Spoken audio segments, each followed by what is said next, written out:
What's going on, everybody? King of Dragons 5000 here, coming at you with another figure review. Today we'll be having a look at the Bandai Mighty Morphin Power Rangers Legacy Collection, the Red Ranger. Now here we do have the Red Ranger. I do apologize for not having his box. I'll explain more on that later, but he would have come in a box similar to Green Ranger here, where we would have an image of him, his Build-A-Figure piece, and then his Blade Blaster.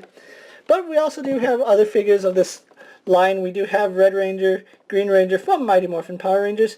Then we have Ninja Storm Red Ranger, Blue Ranger, and Yellow Ranger.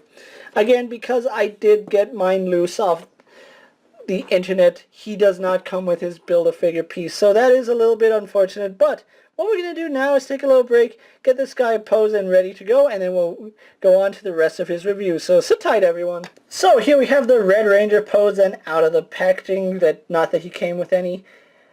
Moving on to his accessories, he would have come with the main piece of the Megazord, which would have been the head and the main torso of it.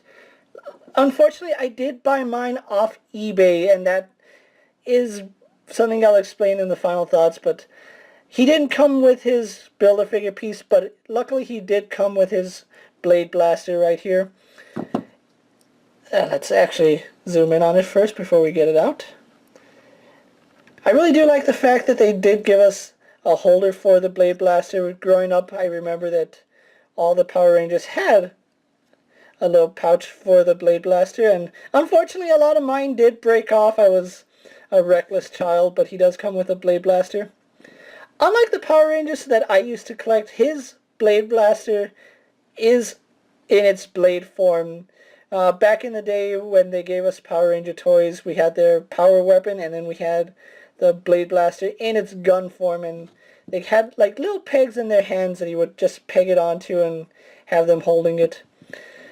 Now, it does fit into either hand. He doesn't have a hand specific for it, but once you get it in, there is no letting go of it. Once it's in his hand, it's in his hand almost permanently.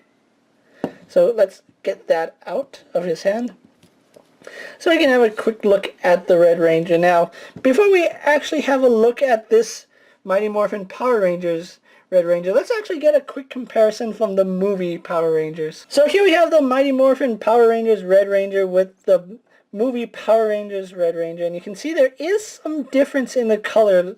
As I said, his red is kind of a cranberry, while his is more of a red that you would expect to see. It's more red than cranberry. And you can see where this Power Ranger gets a lot of its details from. I'm really glad that some details did carry over to the new costumes. Moving that aside, let's actually take a look at his costume, because there's a lot of details on him that you don't really notice at first, but he has quite a bit of details. Moving on to the helmet first, because that's the main piece. Whoop, sorry about that. I didn't set the camera properly. So let's actually move on to his head. Like I said, there's quite a bit of details in this that you don't really notice until you actually have the figure in hand. And I think they did a really good job sculpting the helmet. You can see it even has the teeth for the Tyrannosaurus right here. The eyes are really nicely painted. I also like the shade they did for the visor. It's not too glossy, but it's still really nice looking, and it's still somewhat reflective. I do like that. Silver is really nicely painted. Now, something I do like about this is that the head and neck are two separate pieces. There's no paint involved in the neck, so it's pure white. It's not red over white. I do like that.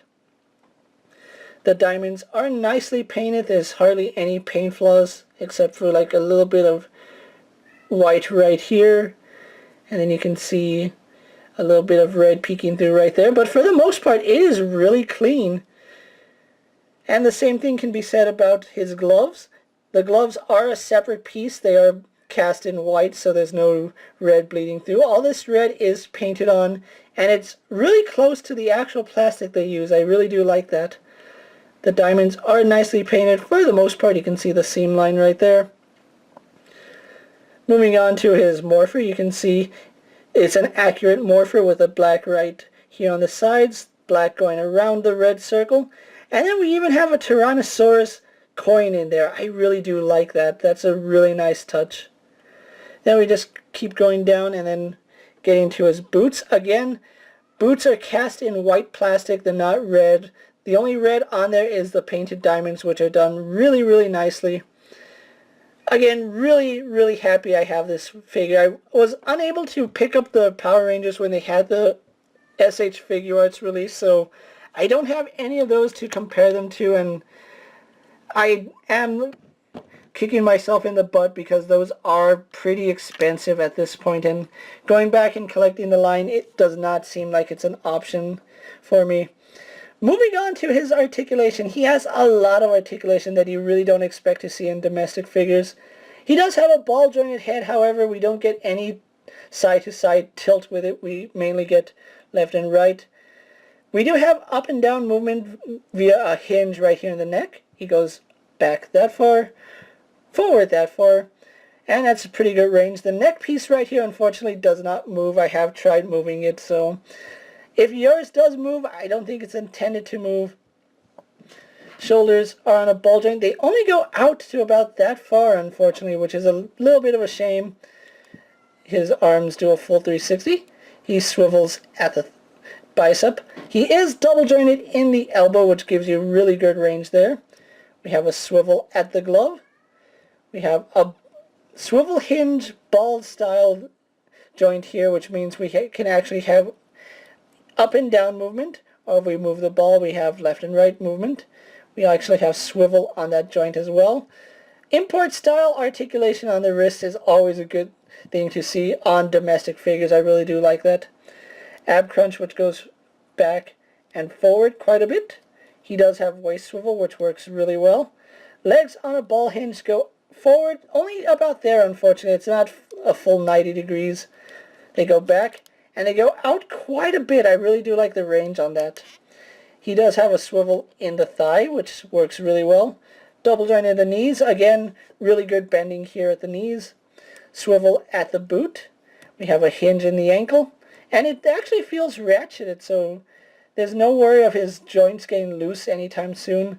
And then forward-facing pin for rocker ankle. So we do get a lot of articulation for this character.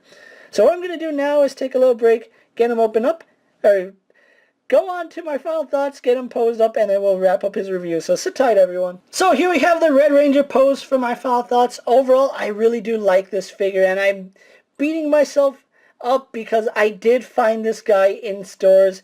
I actually had him put aside at the Kmart I used to work at, but unfortunately, when they went out of business, they did unfortunately sell it. So it did take me a long while tracking down the Red Ranger, and the reason for that is the Red Ranger is going online for an insane amount mint on card.